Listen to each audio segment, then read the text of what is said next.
Mom's putter plus a lucky Lego belt equals success.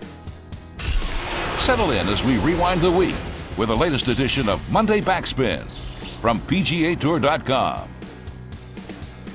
Before entering the Shell Houston Open, D.A. Points was not having a great season. We're talking just 2 made cuts in 9 starts, neither one of them resulting in even a top 50 finish. Well, after the Tavistock Cup, Points knew something had to change, so he switched putters back to his mom's putter that won him 2 titles on the Web.com tour, hoping there was some magic left in the family flat stick.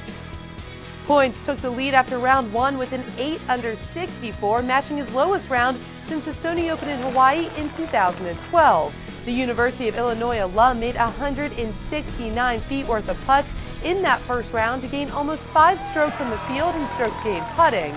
Rounds 2 and 3 were a bit slower for the veteran, but he picked it back up when it mattered, making a huge par save on the 18th to win by 1 stroke over Henrik Stenson and Billy Horschel. With this win, Points earns himself a spot in the Masters for the 2nd time in his career. He also improves to 19th in FedEx Cup standings. Points continues the American winning streak to 14 consecutive weeks on the PGA Tour, besting the previous record held in 1989 when the season started with 13 Americans claiming victory. There was good news for one international player this week with Henrik Stenson's tie for 2nd. He earned enough points to be in the top 50 in the official World Golf Rankings, also earning a trip to Augusta.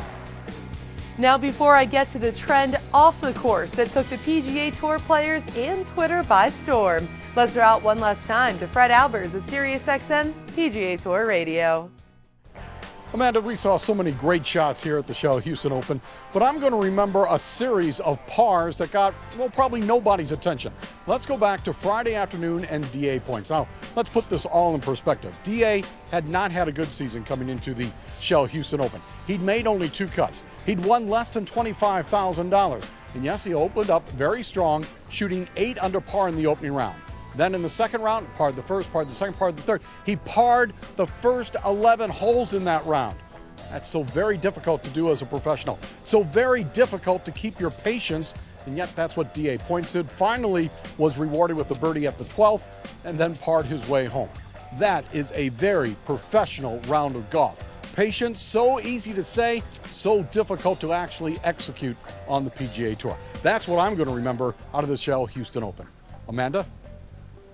Thanks, Fred. Now on to maybe one of the funniest trends to hit the PGA Tour in quite some time. Move over, T-bowing. The new thing in town is Duffnering.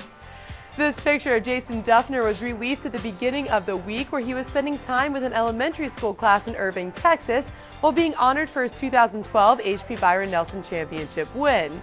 Duffner, with his typical stoic face sitting on his hands, immediately went viral, causing the craze we now know as Duffnering. Players immediately hopped on board, with Bubba Watson tweeting a picture, followed by Ricky Fowler, Rory McIlroy, and even Brandt Snedeker, Keegan Bradley, and Dustin Johnson got in on the fun before their tee times. Duffner, of course, has taken it all in stride, just adding to the hilarious social media persona he already has. That wraps it up from the Shell Houston Open. Next up, we head to the final stop before the first major of the year, the Valero Texas Open, where Rory McIlroy will be grinding it out in an effort to get back into form in time for Augusta. You can catch the PGA Tour Day preview for everything you need to know on PGA Tour.com Wednesday.